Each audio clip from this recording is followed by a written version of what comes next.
Well, Steve Courtney, this stretch of 7th Street is already pretty well lit at this time of night, but a multi-million-dollar plan would bring even more lighting as one way to make it safer for pedestrians. And the good news for city taxpayers is that it's all being funded through private donations and federal funding. Downtown has two distinct entertainment districts, from Washington Avenue to Ballpark Village and Busch Stadium. With more developments in the works, the city is hoping to make it easier to walk from one to the other.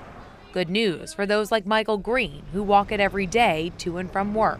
It's in a little bit of rough shape right now. This stretch of 7th Street will see a facelift under the city's new project. We want to use 7th Street as that main corridor. With new developments like the hotel on 7th Street and a possible plan for the long empty Railway Exchange building, Alderman Jack Coder says it will help bring more and more people downtown. And it's just a nice, narrow street that'll be a good pedestrian corridor north and south through downtown. But first, they have to make this half-a-mile stretch from Washington to Walnut safer for people to walk on.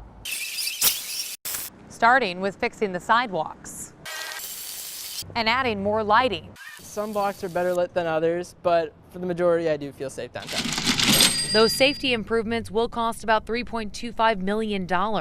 It costs a lot of money, and unfortunately the city doesn't have the money in the coffers to pay for these projects outright, so we rely on federal funds and often private donations. The bill still needs to be approved by the full board of aldermen, and if all goes as planned, the improvements are expected to be completed by 2020.